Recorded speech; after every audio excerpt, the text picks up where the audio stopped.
Alappuzha parliament മണ്ഡലത്തിലെ ആളുകൾ ഓരോ ദിവസവും രാവിലെ ഞാൻ താമസിക്കുന്ന വീടിന് മുന്നിൽ വരികയാണ്. പാലക്കാട് പോയി മെഡിസിന് പഠിക്കുന്ന ഒരു ചെറുപ്പക്കാരനെ എനിക്ക് ദത്തെടുക്കേണ്ടി വന്ന ഒരു മണ്ഡലമാണിത്. കുടിലിൽ കിടന്ന് പട്ടിണിയും ദാരിദ്ര്യവും അനുഭവിച്ചുകൊണ്ട് ഇതെന്താണ് ഈ പട്ടിണി എന്ന് അത് എഴുതി വെച്ച് സിനിമയിൽ കണ്ടതല്ല, അല്ലെങ്കിൽ ആരെങ്കിലും പറഞ്ഞു കേട്ടതല്ല, അത് ജീവിതത്തിൽ പഠിച്ചതാണ്. കേരളത്തിൽ നിന്ന് എവിടെ നിന്ന് ആര് വന്ന് ആലപ്പുഴയിൽ വണ്ടി ഇറങ്ങിയാലും ഞാൻ ആലപ്പുഴക്കാരുടെ MP ആയാൽ 1 രൂപയ്ക്ക് വയറ് നിറയെ ഭക്ഷണം കൊടുക്കുന്ന ക്യാൻറ്റീനുകൾ. ആലപ്പുഴയിലെ ഏറ്റവും പ്രധാനപ്പെട്ട സ്ഥാപനമാണ് കൃപാസനം, മറ്റൊന്ന് അർത്തുങ്കൽ പള്ളി. ഇത്രയും ക്രിസ്ത്യൻ സ്നേഹം ഇവർക്കുണ്ടെങ്കിൽ കാസർഗോഡ് മുതൽ തിരുവനന്തപുരം വരെയുള്ള തീരത്താണ് ഏറ്റവും പാവപ്പെട്ട ക്രിസ്ത്യാനികൾ ജീവിക്കുന്നത്. ഞാൻ നോക്കിക്കാണുന്നത് എൻ്റെ മതം എനിക്കും നിന്റെ മതം നിനക്കും, അതല്ലേ പറഞ്ഞിട്ടുള്ളത്.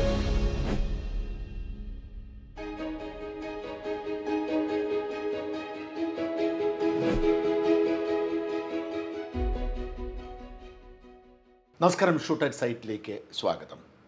ഈ ലോക്സഭാ തെരഞ്ഞെടുപ്പ് ചൂടുപിടിക്കുമ്പോൾ ഞാൻ അങ്ങോട്ട് ചെന്ന് തേടിച്ചെന്ന് ഒരു സ്ഥാനാർത്ഥിയെ കാണുകയും ഇൻ്റർവ്യൂ എടുക്കുകയും ചെയ്തെങ്കിൽ ഒരേ ഒരു സ്ഥാനാർത്ഥിയേ ഉള്ളൂ, മറ്റാരുമല്ല, ശോഭ സുരേന്ദ്രൻ. നമസ്കാരം. ഞാൻ ആദ്യമേ ആശംസകൾ നൽകുന്നു, പ്രാർത്ഥനകളുണ്ട്.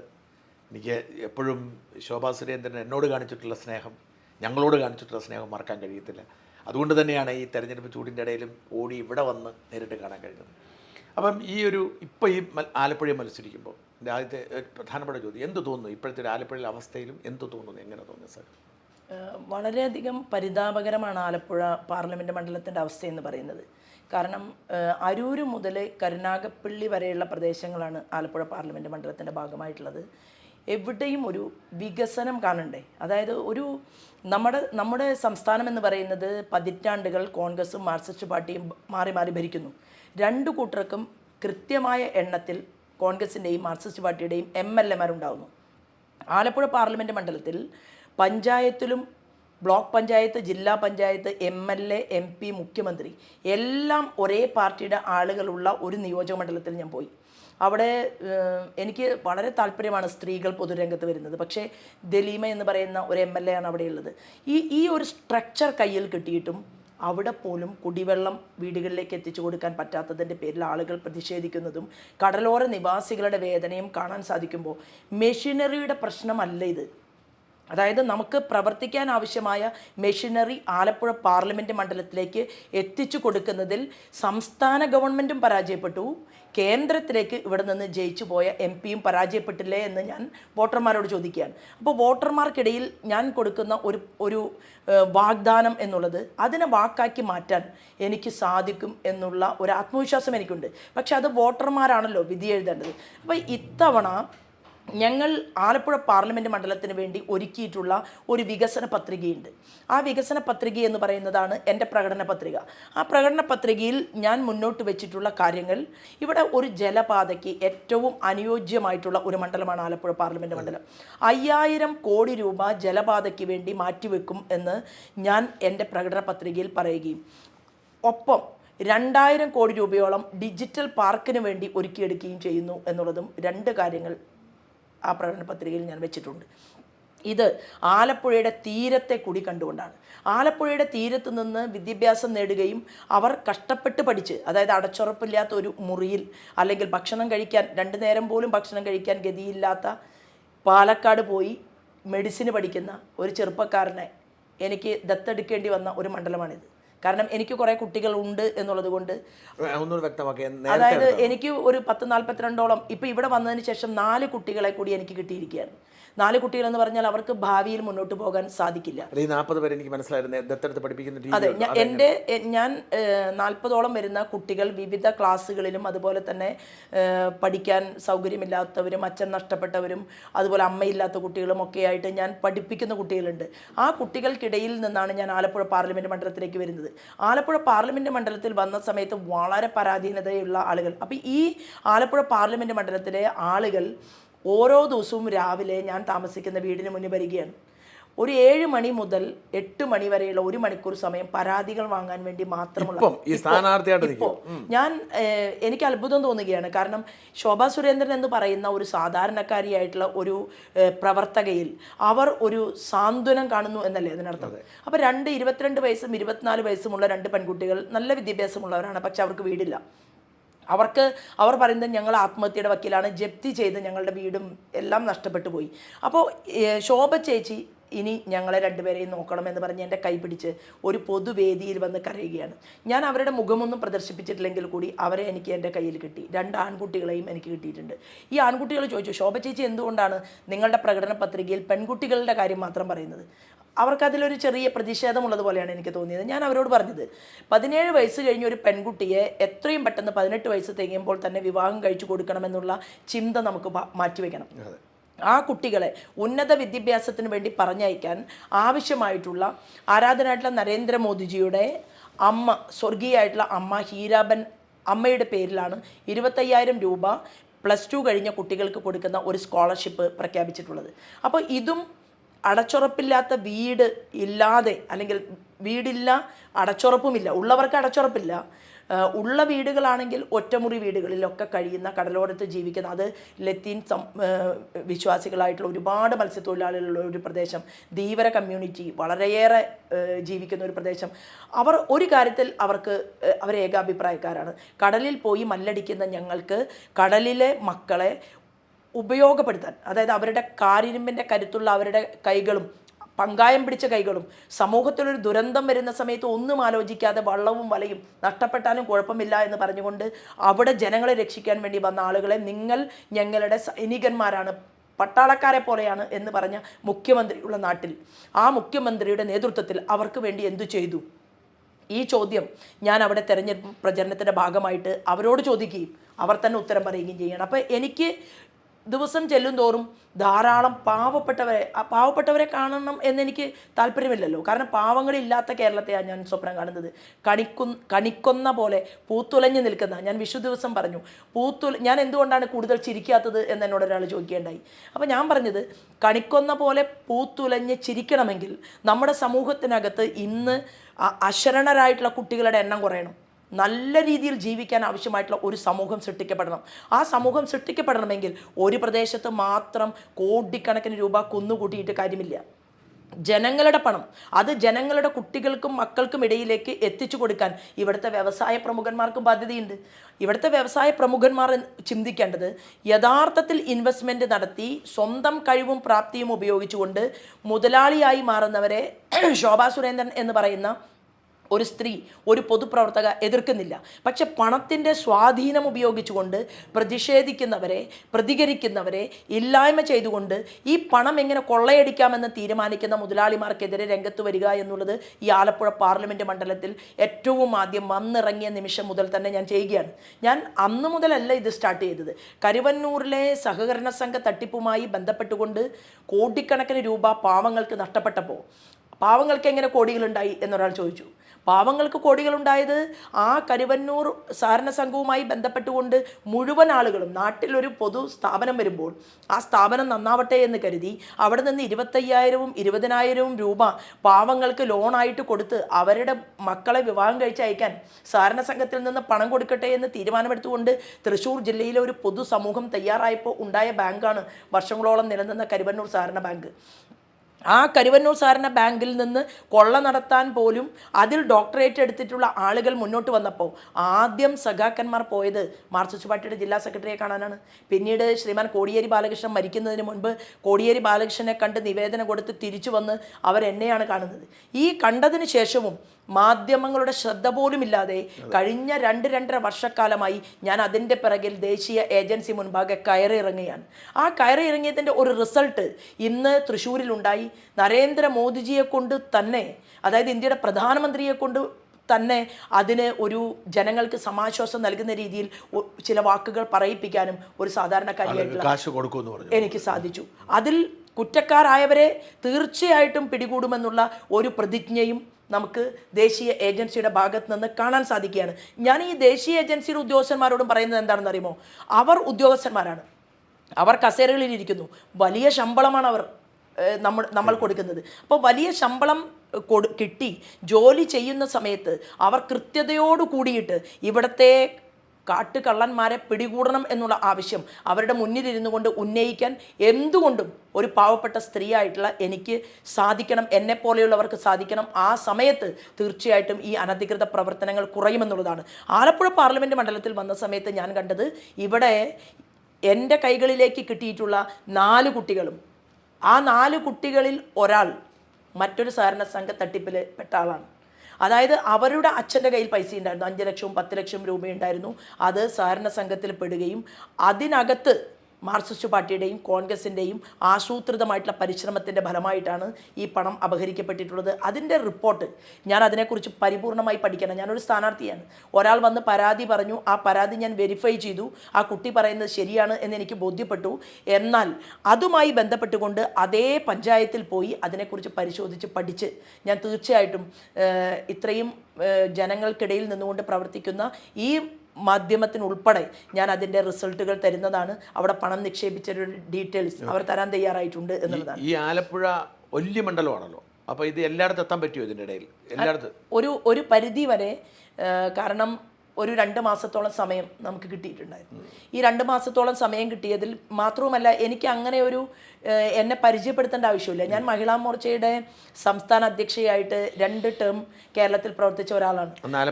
അന്ന് എനിക്ക് ഞാൻ ഏറ്റെടുത്ത ചാർജുള്ള ജില്ലകൾ എന്ന് പറയുന്നത് ആലപ്പുഴയും അതുപോലെ തന്നെ കോട്ടയം, തിരുവനന്തപുരം, ഈ 3 ജില്ലകളിൽ കാര്യമായിട്ട് അടിക്കടിക്ക് വരാനും ഇവിടെ തന്നെ നിരവധിയായിട്ടുള്ള സമരങ്ങൾക്ക് നേതൃത്വം കൊടുക്കാനും ഒക്കെ സാധിച്ചിട്ടുണ്ട് എന്നുള്ളതുകൊണ്ട് മണ്ഡലങ്ങളിൽ നമുക്കൊരു പുതുമയില്ല. ശോഭാ സുരേന്ദ്രൻ എന്ന് പറയുന്ന സമയത്ത് എത്ര ഒരു വയസ്സായി, എന്താ പറയുക, ചുക്കിച്ചുളിഞ്ഞ ശരീരഭാഷയുള്ള ഒരു 80-85 വയസ്സ് കഴിഞ്ഞ ഒരു അച്ഛന് പോലും ഞാൻ ചെന്ന് അദ്ദേഹം ഇരിക്കുന്ന ചായക്കടയിൽ ചെന്നിട്ട് ഞാൻ കൈപിടിച്ച് ഞാൻ ശോഭയാണ് എന്ന് മാത്രം പറഞ്ഞാൽ മതി, ശോഭാ സുരേന്ദ്രനാണ് എന്ന് പറഞ്ഞാൽ ബി ജെ പി എന്ന് പറഞ്ഞില്ലെങ്കിലും താമരയുടെ ആളല്ലേ എന്നാണ് ചോദിക്കുന്നത്.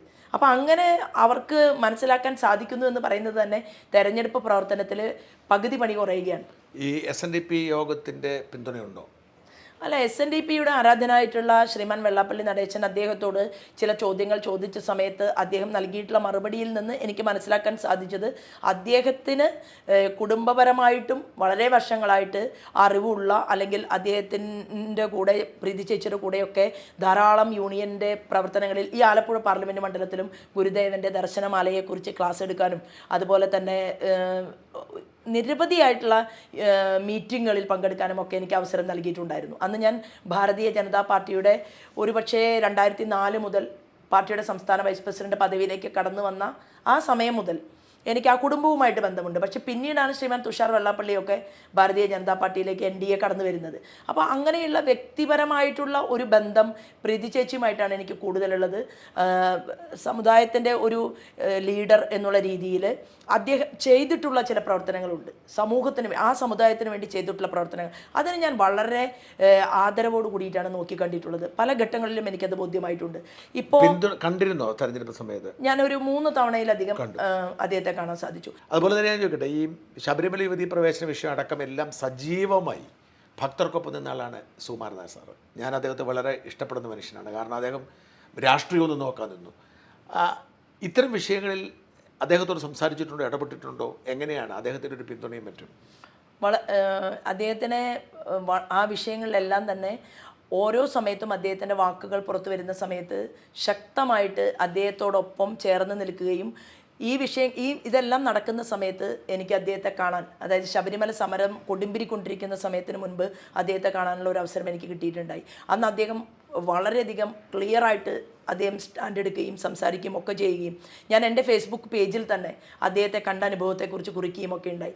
ഗണപതി ഭഗവാനുമായി ബന്ധപ്പെട്ടുകൊണ്ടുള്ള വിഷയത്തിൽ ഷംസീറിൻ്റെ പ്രസ്താവന വന്ന സമയത്ത് അതിനിശ്ചിതമായിട്ട് തന്നെയാണ് സുകുമാരൻ സാറ് അതിനെ വിമർശിച്ചത്.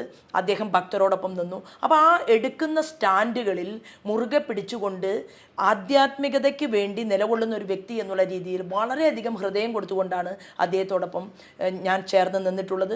11 ദിവസം എനിക്ക് സെക്രട്ടേറിയറ്റിൻ്റെ മുന്നിൽ നിരാഹാരം കിടക്കാൻ സാധിച്ചു. ആ സമരവുമായി ബന്ധപ്പെട്ടുകൊണ്ട് എനിക്ക് ധാരാളം നായർ സമുദായത്തിലെ അമ്മമാരുമായിട്ടും വ്യക്തിപരമായിട്ടുള്ള ബന്ധം കൂടി ഞാൻ കാത്തു സൂക്ഷിച്ചിട്ടുണ്ട്. തീർച്ചയായിട്ടും അതെല്ലാം അദ്ദേഹത്തിനും അറിയാം എന്ന് തന്നെയാണ് എൻ്റെ ബോധ്യം. അപ്പോൾ ഇവരൊക്കെ ആഗ്രഹിക്കുന്നത്, എല്ലാവരും ആഗ്രഹിക്കുന്നത്, ഇപ്പം ലത്തീൻ സഭയുടെ തന്നെ ക്രിസ്ത്യൻ കമ്മ്യൂണിറ്റി, ഇവിടെ ലത്തീൻ സഭ വളരെ ശക്തമാണ്. ക്രിസ്ത്യൻ കമ്മ്യൂണിറ്റിയുടെ മെത്രാൻ ഇവിടുത്തെ ആലപ്പുഴ ബിഷപ്പിനെ കണ്ടോ? അദ്ദേഹത്തെ ബിഷപ്പുമായിട്ട് സംസാരിക്കാൻ സാധിച്ചു. അതുപോലെ തന്നെ അദ്ദേഹത്തിൻ്റെ ഉന്നത പരമമായിട്ടുള്ള ചുമതലയിലിരിക്കുന്ന കർദിനാളിനെ അദ്ദേഹത്തെ ഇന്നലെ എനിക്ക് പോയി കാണാൻ പറ്റി. പിന്നെ തൃശ്ശൂർ ജില്ലക്കാരനാണ് നമ്മുടെ റോമൻ കാത്തലിക്സിന്റെ തട്ടിൽ പിതാവ്. അപ്പോൾ അദ്ദേഹത്തെയും എനിക്ക് നേരിട്ട് കാണാനായിട്ട് സാധിച്ചു. എല്ലാവരുടെയും പിന്തുണയുണ്ടെന്ന് വിശ്വസിക്കുന്നു. കൃപാസനത്തിന്റെ ജോസഫ് അച്ഛനുമായിട്ട് എനിക്ക് വളരെയേറെ പ്രാർത്ഥിച്ചോ? തീർച്ചയായിട്ടും പ്രാർത്ഥിച്ചു. അല്ല, അച്ഛന് തലയിൽ കൈവച്ച് പ്രാർത്ഥിച്ചിട്ടുണ്ട്.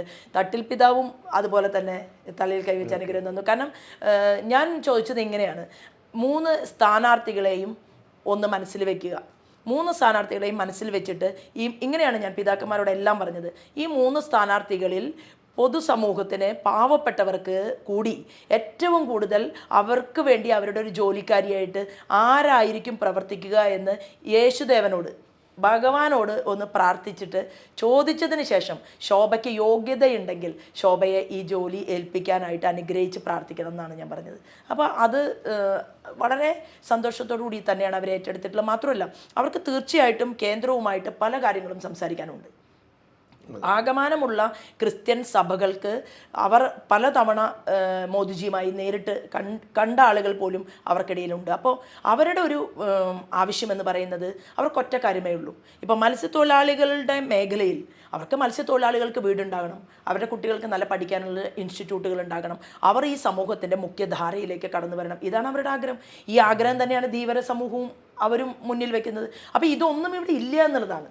അതായത് ആലപ്പുഴ പാർലമെൻറ്റ് മണ്ഡലത്തിനകത്ത് വീടില്ലാത്തവരായി എൻ്റെ ഒരു കണക്കനുസരിച്ച് ഇപ്പം ഞാനൊരു വാട്സപ്പ് ഗ്രൂപ്പ് ക്രിയേറ്റ് ചെയ്തിട്ടുണ്ട്. ആ വാട്സപ്പ് ഗ്രൂപ്പിലേക്ക് പരാതികൾ നേരിട്ട് അയക്കാൻ വേണ്ടി പറഞ്ഞു.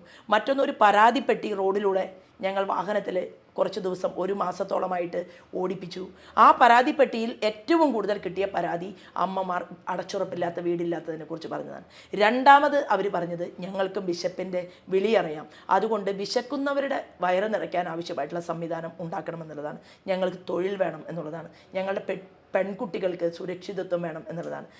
എൻ്റെ പ്രകടന പത്രികയിൽ ഞാൻ പറഞ്ഞു, 1 രൂപയ്ക്ക് കേരളത്തിൽ നിന്ന് എവിടെ നിന്ന് ആര് വന്ന് ആലപ്പുഴയിൽ വണ്ടി ഇറങ്ങിയാലും ഞാൻ ആലപ്പുഴക്കാരുടെ MP ആയാൽ 1 രൂപയ്ക്ക് വയറ് നിറയെ ഭക്ഷണം കൊടുക്കുന്ന ക്യാൻറ്റീനുകൾ ഗുരുദേവൻ്റെ പേരിൽ ഈ മണ്ഡലത്തിൽ ആകമാനം തുറക്കും എന്നുള്ളതാണ് എൻ്റെ വികസന പ്രകടനം. അതായത് അത് തുറക്കാനായിട്ട് നോക്കൂ, ഒരു MP മാതൃക MP ആണെങ്കിൽ ആ MP വിചാരിക്കുകയാണെങ്കിൽ കേന്ദ്ര തലത്തിൽ നിന്ന് ഏതു പദ്ധതിയും നമുക്ക് കൊണ്ടുവരാൻ സാധിക്കും. ഇപ്പോൾ ഉദാഹരണത്തിന് പർഷോത്തം രൂപാലാജി ഉണ്ട്. അദ്ദേഹം ഫിഷറീസിൻ്റെ ക്യാബിനറ്റ് മിനിസ്റ്റർ ആയിരുന്നു. രാജ്യത്ത് ആദ്യമായിട്ടാണ് മത്സ്യപ്രവർത്തകർക്ക് വേണ്ടി മാത്രമായിട്ട്, മത്സ്യത്തൊഴിലാളികളെ സംരക്ഷിക്കാൻ വേണ്ടി മാത്രം ഒരു വകുപ്പും ഒരു മന്ത്രിയും.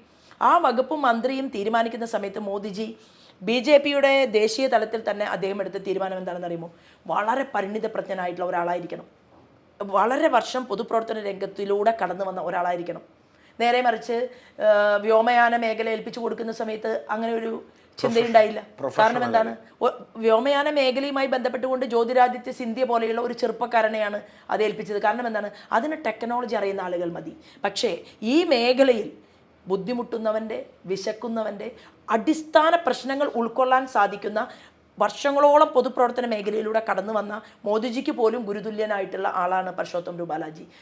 പല സമയങ്ങളിലും ഗുജറാത്തിൻ്റെ മുഖ്യമന്ത്രി പദവിയിലേക്ക് അദ്ദേഹത്തിൻ്റെ പേര് കൂടി നിർണ്ണയിക്കപ്പെട്ട ഒരാളാണ്. അങ്ങനെ ഒരാളെ കൊടുത്തിട്ട് അദ്ദേഹം കേരളത്തിൽ ഒരു 10ലധികം തവണ സന്ദർശിച്ചു. ഈ 10ലധികം തവണ കേരളത്തിൻ്റെ കടലോര മേഖലയിൽ അദ്ദേഹം യാത്ര ചെയ്തിട്ട് അദ്ദേഹത്തിന് ഞങ്ങളുടെ നാട്ടിലെ മത്സ്യത്തൊഴിലാളികളെ സംരക്ഷിക്കാൻ ഇന്ന കാര്യങ്ങൾ ചെയ്യണമെന്ന് പറഞ്ഞുകൊണ്ട് കേരളത്തിൻ്റെ മുഖ്യമന്ത്രിയുടെയോ പ്രതിപക്ഷ നേതാവിൻ്റെയോ ഭാഗത്ത് നിന്ന് ഒരു കത്ത് പോലും കിട്ടിയിട്ടില്ല എന്ന് എന്നോട് നേരിട്ട് ക്യാബിനറ്റ് മിനിസ്റ്റർ പറഞ്ഞതാണ്. അപ്പോൾ ഞാനും അദ്ദേഹത്തോടൊപ്പം പല മേഖലകളിലും യാത്ര ചെയ്തിട്ടുണ്ട്. അപ്പോൾ എനിക്ക് പ്രതീക്ഷയുണ്ട്, ഇവിടെ നിന്ന് നമ്മൾ ഇംപ്ലിമെൻ്റ് ചെയ്യാൻ ആഗ്രഹിക്കുന്ന ഈ പദ്ധതികൾ 45,000 കോടി രൂപയിലധികം വരുന്ന ഒരു വികസന പാക്കേജാണ് ഞാൻ എൻ്റെ പ്രകടന പത്രികയിൽ അവതരിപ്പിച്ചിട്ടുള്ളത്. തോന്നുന്നുണ്ടോ? അതായത് എന്നെ പോലെ ഒരാൾ, അതായത് ദേശീയ തലത്തിൽ 5-8 വർഷമായിട്ട് പ്രവർത്തിച്ചു കൊണ്ടിരിക്കുന്ന ഒരാൾക്ക് ദേശീയ നേതാക്കന്മാരുമായി ചർച്ച ചെയ്യാതെ ഇങ്ങനെ ഒരു മാനിഫെസ്റ്റോ ഇറക്കാൻ പറ്റുമോ? അപ്പോൾ വളരെ കൃത്യമായി രാജ്യത്തിൻ്റെ ഏറ്റവും ടോപ്പ് ലീഡേഴ്സുമായിട്ട് ചർച്ച നടത്തിക്കൊണ്ടാണ് ഞാൻ ഈ പ്രകടന പത്രിക ആലപ്പുഴയിലെ ജനങ്ങളുടെ മുന്നിൽ, എൻ്റെ സഹോദരന്മാരുടെ മുന്നിൽ അവതരിപ്പിച്ചിട്ടുള്ളത്. അത് കേരളത്തിലെ തന്നെ ഒരു വലിയ സംഭവമായിരിക്കുമെന്ന് അത് വായിച്ച അതിലെ ചെറിയ ഭാഗങ്ങൾ മാത്രം കേട്ട മാധ്യമ സുഹൃത്തുക്കൾ കൂടി പറയുകയാണ്. അങ്ങനെ സംഭവിക്കുകയാണെങ്കിൽ ആലപ്പുഴയിലേക്ക് വലിയ ഒരു വെളിച്ചമായിരിക്കും വീശുക. ഈ മണ്ഡലത്തെ തിരിച്ചറിയാൻ പറ്റാത്ത രീതിയിൽ ഹൈടെക് ആയിട്ട് പോലും ഈ മണ്ഡലം മാറും എന്നാണ് പറയുന്നത്. ഞാൻ ഈ ക്രിസ്ത്യൻ കമ്മ്യൂണിറ്റിയുടെ കാര്യം പറഞ്ഞപ്പോൾ ഇവിടെ ക്രിസ്ത്യൻ കമ്മ്യൂണിറ്റി പ്രബലമായത്, എല്ലാ കമ്മ്യൂണിറ്റിയും പ്രബലമാണ്. ഈ വാസ്തവത്തിൽ BJPക്ക് ഒരു ക്രിസ്ത്യൻ വിരുദ്ധ, ന്യൂനപക്ഷ വിരുദ്ധ മുഖം പലരും കൊടുക്കുന്നുണ്ട്. എന്തെങ്കിലും യാഥാർത്ഥ്യമുണ്ടോ? ക്രിസ്ത്യാനികൾക്ക് അവരുടെ വിശ്വാസ സ്വാതന്ത്ര്യം നഷ്ടപ്പെടുന്ന ഒരു സാഹചര്യം മോദി ഒരിക്കൽ കൂടി അധികാരത്തിൽ വന്നാൽ ഉണ്ടാവും എന്ന് തോന്നുന്നുണ്ട്. ഇപ്പോൾ ക്രിസ്ത്യൻ വിശ്വാസം ഇവർ ന്യൂനപക്ഷ വിരുദ്ധമാണ് എന്നാണ് ഒരു പ്രചരണം, അതുകൊണ്ട് ചോദിച്ചാണ്. ഇത് അങ്ങേയറ്റം ക്രിസ്ത്യൻ സമൂഹത്തിനകത്തേക്ക് എത്തിക്കാൻ വേണ്ടിയിട്ടുള്ള ഒരു ശ്രമം എല്ലാ മേഖലകളിലും നടന്നിരുന്നു. എന്നാൽ അതിനെ അവർ ഏറ്റവും കൂടുതൽ ഉപയോഗിച്ചത് മണിപ്പൂരിനെ. അപ്പോൾ ഈ മണിപ്പൂരിനെ ഉപയോഗിച്ചുകൊണ്ട് ഈ വിഷയങ്ങൾ ചർച്ച ചെയ്യുന്ന സമയത്ത് മണിപ്പൂർ സന്ദർശിക്കാൻ വേണ്ടിയിട്ടും പല എന്താ പറയുക, അത് റോമൻ കാത്തലിക്സിൽ നിന്നും വിവിധ വിഭാഗങ്ങളിൽ നിന്നുള്ള ടീമുകൾ അവിടെ സന്ദർശിക്കുകയുണ്ടായി. അതിനകത്ത് അവർക്ക് കാണാൻ സാധിച്ച ഒരു യാഥാർത്ഥ്യം എന്ന് പറയുന്നത് ഭാരതീയ ജനതാ പാർട്ടിയുടെ അഖിലേന്ത്യാ നേതാവും അവിടുത്തെ ക്യാബിനറ്റ് മിനിസ്റ്ററുമായിരുന്ന ആളുടെ വീട് കത്തിച്ചു കളഞ്ഞു കലാപത്തിനകത്ത്. അപ്പോൾ ഒരു പ്രദേശത്ത് ഒരു കലാപം ഉണ്ടാകുന്ന സമയത്ത് പിന്നെ ആകെ മാർഗം എന്താണ്? നമ്മുടെ പട്ടാളക്കാരെ വിളിച്ചു വരുത്തിയിട്ട് ആളുകളെ വെടിവെച്ച് കൊല്ലാൻ ആവശ്യപ്പെടണം. അപ്പോൾ ഒരു കലാപം ഉണ്ടാകുന്ന സമയത്ത് മനുഷ്യരെ വെടിവെച്ച് കൊല്ലുക എന്നുള്ളതാണോ ഭാരതീയ ജനതാ പാർട്ടിയുടെ നേതൃത്വത്തിലുള്ള NDA ഗവൺമെൻറ് രാജ്യത്ത് ചെയ്യേണ്ടത്? അത് ഇതിനേക്കാൾ വലിയ അവസ്ഥയിലേക്ക് എത്തും. അപ്പോൾ അവിടെ ഗോത്രവർഗ്ഗക്കാർ തമ്മിലുള്ള ഒരു വലിയ സംഘടനമാണ്, ഉണ്ടാകാൻ പാടില്ലാത്തതാണ്. അത് മോദിജി പോലും പറഞ്ഞതാണ്, ഉണ്ടാകാൻ പാടില്ലാത്തതാണ്. പക്ഷേ അങ്ങനെ സംഭവിക്കുന്നു ചില സ്ഥലങ്ങളിൽ. ആ സംഭവിക്കുന്നിടത്ത് 2 ഗോത്ര വിഭാഗത്തിനകത്തും ഹിന്ദുവുമുണ്ട്, ക്രിസ്ത്യാനികളുമുണ്ട്. അപ്പോൾ ഇതൊരു ജാതീയമായിട്ടുള്ള മതപരമായിട്ടുള്ള ഒരു സംഘടനമല്ല. അവിടെ അങ്ങനെ ഒരു കലാപമുണ്ടായി. ആ കലാപത്തിൽ പലർക്കും പലതും നഷ്ടപ്പെട്ടു. അവിടെ നഷ്ടപ്പെട്ടവരുടെ വേദന മനസ്സിലേക്ക് ആവാഹിച്ചെടുത്തുകൊണ്ട് തന്നെയാണ് ഓരോ BJPക്കാരനും പ്രവർത്തിക്കേണ്ടത് എന്ന് വിശ്വസിക്കുന്നവരിൽ ഒരാളാണ് ഞാനും.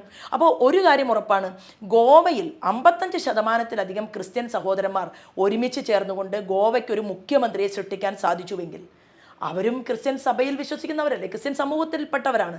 മാത്രവുമല്ലല്ലോ, ഇവിടെ ക്രിസ്ത്യൻ പള്ളിക്കകത്ത് കയറിയിട്ട് ലവ് ജിഹാദിനെതിരെ സംസാരിച്ചതിൻ്റെ പേരിൽ ഒരു പള്ളി വികാരി അച്ഛനെ വരെ അടിച്ച ഒരു സമൂഹം, ക്രൂരമായി വേട്ടയാടാൻ ശ്രമിച്ച ഒരു സമൂഹം, ISIS ഭീകരപ്രവർത്തനത്തിന് വേണ്ടി ക്രിസ്ത്യൻ സമൂഹത്തിൽ നിന്ന് ഒരു പാവപ്പെട്ട ഒരു പെൺകുട്ടിയെ നഷ്ടപ്പെട്ട ഒരു നാട്ടിൽ നിന്നുകൊണ്ടാണ് നമ്മൾ ഒരുമിച്ച് സംസാരിക്കുന്നത്. അതായത് നമ്മുടെ പെൺകുട്ടികളെ ഇവിടെ എന്താണ് ബിഷപ്പ് പറഞ്ഞത്, ഇവിടെ ഹിന്ദുക്കളുടെയും ക്രിസ്ത്യാനികളുടെയും പെൺകുട്ടികൾ ഒരു വർഷത്തിൽ 10,000-കണക്കിന് വരുന്ന കുട്ടികളെ കേരളത്തിൽ നിന്ന് കാണാതാവുകയാണ്. ഇവരെവിടേക്കാണ് പോകുന്നത്?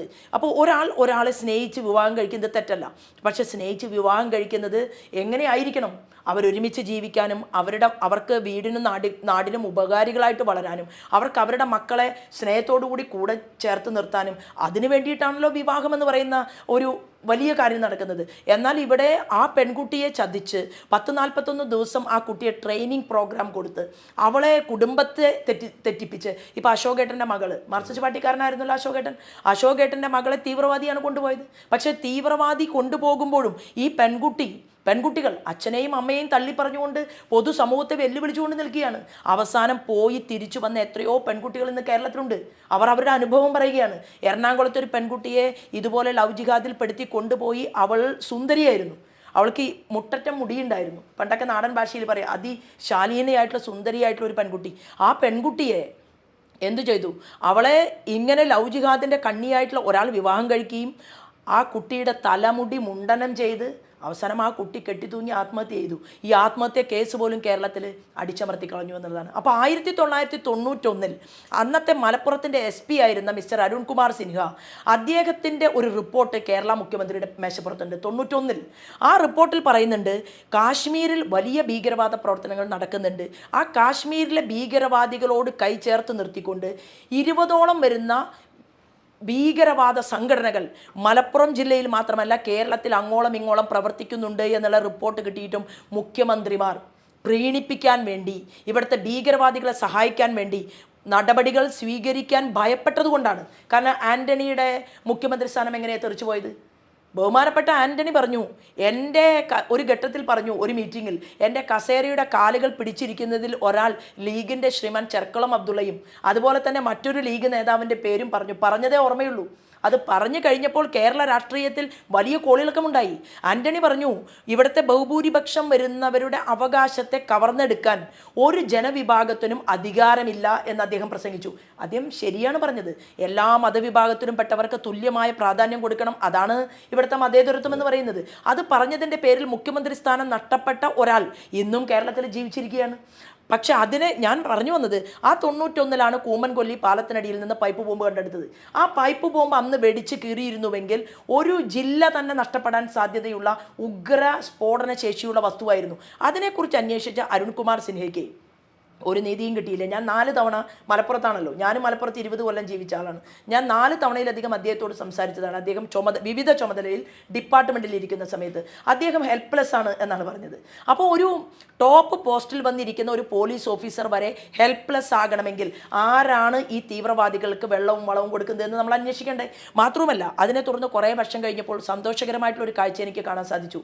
അതായത് സമൂഹത്തിന് വേണ്ടി പ്രവർത്തിക്കുന്ന പോലീസ് അധികാരികൾ ശ്രദ്ധിക്കേണ്ടത്, നിങ്ങൾ ന്യായത്തിൻ്റെ പക്ഷത്ത് നിന്നാൽ നിങ്ങളെ ശ്രദ്ധിക്കാനും നിങ്ങളെ മനസ്സിലാക്കാനും അധികാരികൾ വേറെയും ഇവിടെയുണ്ട്. അതേ SP-യെ നരേന്ദ്രമോദിയുടെ സ്പെഷ്യൽ പ്രൊട്ടക്ഷൻ ഗ്രൂപ്പിൻ്റെ തലവനാക്കി കൊണ്ടുപോകാൻ ഇന്ത്യയുടെ പ്രധാനമന്ത്രിക്ക് സാധിച്ചു എന്നുള്ളതാണ്. അപ്പോൾ പഴയ കാലമല്ല. ഞാൻ പറഞ്ഞു വന്നത്, അങ്ങനെ ഇവിടെ ക്രിസ്ത്യൻ ഹിന്ദു കുട്ടികൾ മാത്രം എന്തുകൊണ്ട് നഷ്ടപ്പെട്ടു പോകുന്നു എന്നതിനെക്കുറിച്ച് ചോദ്യം ചോദിക്കുകയും കേരള സ്റ്റോറി എന്ന് പറയുന്ന ഒരു സിനിമ അത് ചില സഭകൾ കാണിക്കുകയും ചെയ്തു. അവകാശമില്ലേ? കാരണം കുട്ടികളെ ബോധവൽക്കരിക്കാൻ വേണ്ടി സാധിക്കുന്ന ഒരു സിനിമയാണ്. അപ്പം ഞാൻ പറഞ്ഞു വരുന്നത്, ഈ വിഷയങ്ങൾ എല്ലാം നമ്മുടെ മുന്നിലുണ്ട്, നമ്മുടെ സമൂഹത്തിന് മുന്നിലുണ്ട്.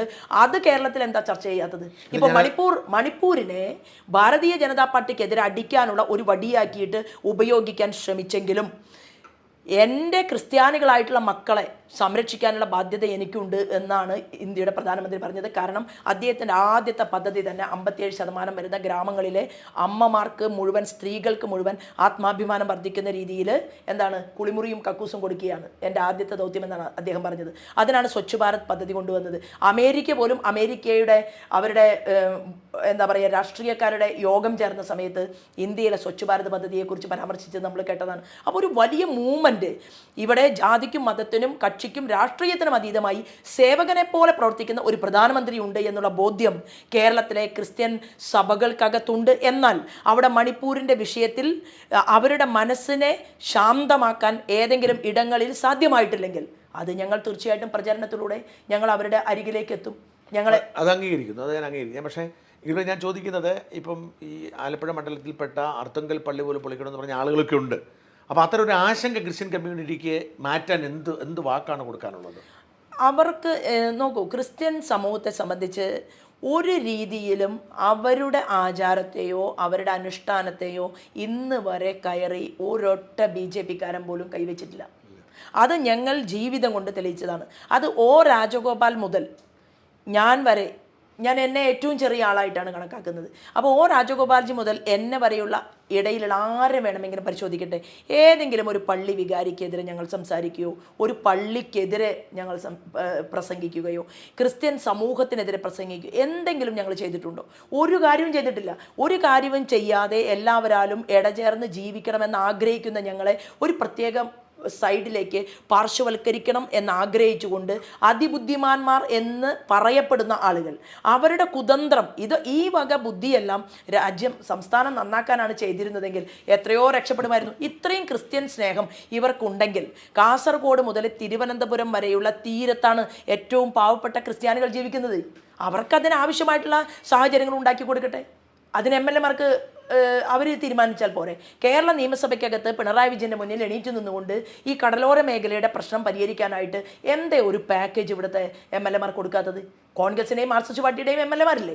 അപ്പോൾ ആ പാക്കേജ് കൊടുക്കാൻ അവർ തയ്യാറല്ല. യഥാർത്ഥത്തിൽ അവർ ക്രിസ്ത്യൻ സമൂഹത്തെ സ്നേഹിക്കാൻ തയ്യാറല്ല. ലവ് ജിഹാദിൽ പെട്ടുപോയിട്ടുള്ള മക്കൾക്ക് വേണ്ടി കരയുന്ന ക്രിസ്ത്യൻ സമൂഹത്തോട് ഞാൻ ഇവരെ രക്ഷിച്ചു തരാം, മുഖ്യമന്ത്രിയെ കൊണ്ട് ഈ ആഭ്യന്തര വകുപ്പിനെ കൊണ്ട് ഞങ്ങൾ സമാധാനം പറയിപ്പിക്കുമെന്ന് പറയാനും തയ്യാറല്ല. പിന്നെ എന്തടിസ്ഥാനത്തിലാണ് ഇവർ ക്രിസ്ത്യൻ സ്നേഹം പറയുന്നത് എന്ന് നമുക്ക് മനസ്സിലാവുന്നില്ല. നമുക്ക് വേണ്ടത് വികസനമാണ്. അത് ഇവിടുത്തെ എല്ലാ മനുഷ്യർക്കും ഇടയിൽ എത്തിക്കുക എന്നുള്ള ദൗത്യം അത് മോദിജി പറഞ്ഞിട്ടുണ്ട്.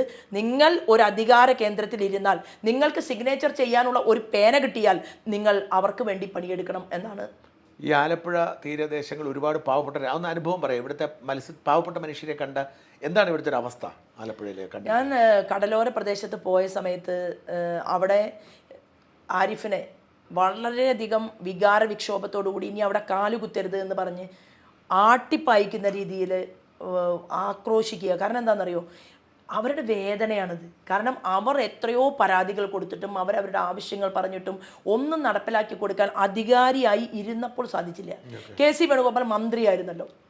എന്തുകൊണ്ടാണ് നമുക്ക് പുലിമുട്ട് നിർമ്മിക്കാൻ സാധിക്കാത്തത്? ഇപ്പം ഇത്രയും മത്സ്യത്തൊഴിലാളികളോട് സ്നേഹമുണ്ടായിരുന്നുവെങ്കിൽ ശാസ്ത്രീയമായ രീതിയിൽ പുലിമുട്ട് നിർമ്മാണം നടത്താൻ ഇവിടെ നിന്ന് ജയിച്ചു പോയ മന്ത്രിക്ക് പറ്റില്ലേ? അതിനാവശ്യമായിട്ട് മറ്റൊരു സുഹൃത്തായിട്ടുള്ള മന്ത്രിയോട് സംസാരിക്കണ്ടേ? ഇപ്പോൾ KC വേണുഗോപാലിൻ്റെ ഏറ്റവും കൂട്ടുകാരനായിരുന്നു രാജസ്ഥാനിൽ നിന്നുള്ള മന്ത്രി ശിശ്റാം ഓല. ഈ ശിശ്റാം ഓലയുമായി ചേർന്നുകൊണ്ട് അദ്ദേഹത്തിന് കരിമണലിനെ കുറിച്ച് സംസാരിക്കാനുള്ള വിവരമുണ്ടായി. പക്ഷെ കടലോരത്ത് കരിമണൽ ഖനനം ചെയ്തെടുക്കുമ്പോൾ കടലോരം ശോഷിക്കുകയും വീടുകൾ നഷ്ടപ്പെടുകയും പലായനം ചെയ്യാൻ വിധിക്കപ്പെടുകയും ചെയ്ത പാവപ്പെട്ട ക്രിസ്ത്യൻ ഹിന്ദു വിഭാഗത്തിൽപ്പെട്ട മനുഷ്യരുണ്ടല്ലോ, അവർക്കും ജീവിതങ്ങളാണല്ലോ. ആ ജീവിതത്തെക്കുറിച്ച് എന്താണ് അധികാരം കിട്ടിയ സമയത്ത് ചെയ്യാൻ സാധിക്കാതിരുന്നത്? എന്തുകൊണ്ടാണ് അതിനുവേണ്ടി പ്രവർത്തിക്കാതിരുന്നത്? ഇപ്പോൾ ശോഭാ സുരേന്ദ്രൻ പറഞ്ഞത് ശരിയാണ്. ഞാൻ ഇവിടെ നിന്ന് ഈ കരിമണൽ ലോബിയുമായിട്ട് എനിക്ക് യാതൊരു ബന്ധവുമില്ല, ഞാൻ ഇവിടെ നിന്ന് ഇവരെ മാറ്റാനുള്ള നയമാണ് കോൺഗ്രസ് സ്വീകരിക്കുക എന്നെങ്കിലും പറയണ്ടേ? ഒന്നും പറയുന്നില്ലല്ലോ. പ്രസംഗ സ്ഥലത്ത് ആകെ പറയുന്നത് മണിപ്പൂരിനെ കുറിച്ചും അതുപോലെ തന്നെ ജനാധിപത്യവും മതേതരത്വ മൂല്യങ്ങളും രക്ഷിക്കാനുമാണ്. മതേതരത്വ മൂല്യങ്ങളും ജനാധിപത്യവും ചേർത്തുകൊണ്ടാണ് ഈ രാജ്യത്തിൻ്റെ നരേന്ദ്രമോദി പ്രവർത്തിക്കുന്നത് എന്നുള്ളത് കൊണ്ടാണ് 16 ഇസ്ലാമിക രാജ്യങ്ങളുടെ പരമോന്നത ബഹുമതി ഇന്ത്യയുടെ പ്രധാനമന്ത്രിക്ക് കൊടുത്തത്. അദ്ദേഹത്തിൻ്റെ തന്നെ അദ്ദേഹം വിശ്വസിക്കുന്നത് ഹിന്ദു വിശ്വാസിയാണ്. അമേരിക്കൻ പ്രസിഡന്റ് വൈറ്റ് ഹൗസിൽ വിളിച്ച് പ്രത്യേക വിരുന്ന് കൊടുത്തു. വളരെ അപൂർവം പേർക്ക് കൊടുത്തു. തീർച്ചയായിട്ടും. മാത്രവുമല്ലല്ലോ, എന്തിനേറെ പറയുന്നു, മാർപ്പാപ്പ പോലും അദ്ദേഹത്തെ കണ്ട സമയത്ത് മാർപ്പാപ്പയുമായിട്ട് അദ്ദേഹത്തിന് സംസാരിക്കാൻ സാധിച്ചതും പിന്നീട് അദ്ദേഹത്തെ നെഞ്ചിലേക്ക് ചേർത്ത് പിടിക്കുന്ന മാർപ്പാപ്പയുടെ ചിത്രം ഏതൊരു മുൻകാലത്തെ പ്രധാനമന്ത്രിമാർക്ക് ഇതുപോലെ ഉണ്ടായിട്ടുണ്ട്? ഇതെല്ലാം അനുഭവങ്ങളല്ലേ. പക്ഷെ ഞങ്ങൾ അങ്ങനെ അതിനെയൊന്നും രാഷ്ട്രീയവൽക്കരിക്കുന്ന ആളുകളല്ലാത്തതുകൊണ്ട് വേണമെങ്കിൽ മാർപ്പാപ്പ അത്രയും ഹൃദ്യമായിട്ടുള്ള ഒരു വിരുന്നൊരുക്കുമ്പോൾ മാർപ്പാപ്പയുമായിട്ട് ചേർന്ന് നിൽക്കുന്ന ഈ ചിത്രം കാസർഗോഡ് മുതൽ തിരുവനന്തപുരം വരെ ഞങ്ങൾക്ക് ഫ്ലെക്സ് ബോർഡ് വെക്കാൻ അറിയാഞ്ഞിട്ടല്ലല്ലോ. പക്ഷെ അതൊന്നുമല്ല ശരി. അതായത് ജീവിതത്തെ ജീവിതം കൊണ്ട് അടുത്തറിയണം എന്നുള്ള ഒരു സങ്കല്പത്തെയാണ് ഞങ്ങളുടെ പൂർവ്വസൂരികൾ ഞങ്ങളെ പഠിപ്പിച്ചിട്ടുള്ളത് എന്നുള്ളതുകൊണ്ട് ജീവിതം കൊണ്ട് ബോധ്യപ്പെടുത്തി കൊടുക്കുക.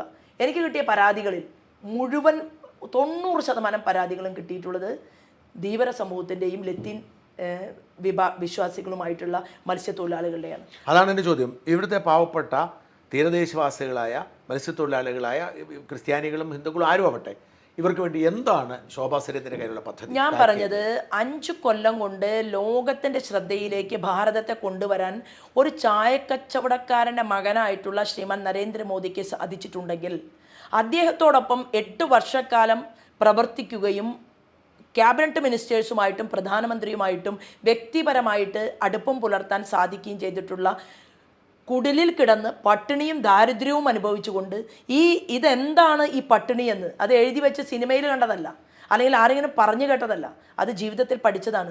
ഒരു വീടില്ലാത്തതിൻ്റെ ദുഃഖം, ഭക്ഷണമില്ലാത്തതിൻ്റെ ദുഃഖം, ഉടുതുണിക്ക് മറുതുണിയില്ലാത്തതിൻ്റെ ദുഃഖം അനുഭവിച്ച് കടന്നു വന്ന ഞാൻ പറയുന്നത് ഇവർക്ക് വേണ്ടി 3 വർഷം കൊണ്ട് ആലപ്പുഴ പാർലമെൻറ്റ് മണ്ഡലത്തിൽ വീടില്ലാത്തവരായി ഒരാൾ പോലും ഉണ്ടാകില്ല എന്നുള്ളതാണ് എൻ്റെ ഒന്നാമത്തെ പാക്കേജ്. ഇത് ഞാൻ പറയണമെങ്കിൽ എനിക്ക് ദേശീയ തലത്തിൽ നിന്ന് അതിനാവശ്യമായിട്ടുള്ള ഫണ്ട് കിട്ടാതെ ചെയ്യാൻ പറ്റില്ല. അപ്പോൾ അങ്ങനെ ചെയ്യാൻ നിങ്ങൾ വികസനത്തെക്കുറിച്ച് ചിന്തിക്കൂ. നിങ്ങൾക്ക് എത്ര കോടി രൂപയുടെ വികസനമാണ് വേണ്ടത്, അത് ഞാൻ ചെയ്തു തരാമെന്ന് പറയുന്ന ഒരു പ്രൈം മിനിസ്റ്റർ. അതാണ് എൻ്റെ ബലം, അതാണ് എൻ്റെ ശക്തി. എൻ്റെ മാത്രമല്ല പ്രസ്ഥാനത്തിൻ്റെയും തെരഞ്ഞെടുപ്പിൽ മത്സര രംഗത്തുള്ള സ്ഥാനാർത്ഥികളുടെയും ശക്തി എന്ന് പറയുന്നത് രാജ്യത്ത് അത്രയധികം നമ്മൾ സാമ്പത്തികമായിട്ട് മുന്നേറി കഴിഞ്ഞിട്ടുണ്ട്.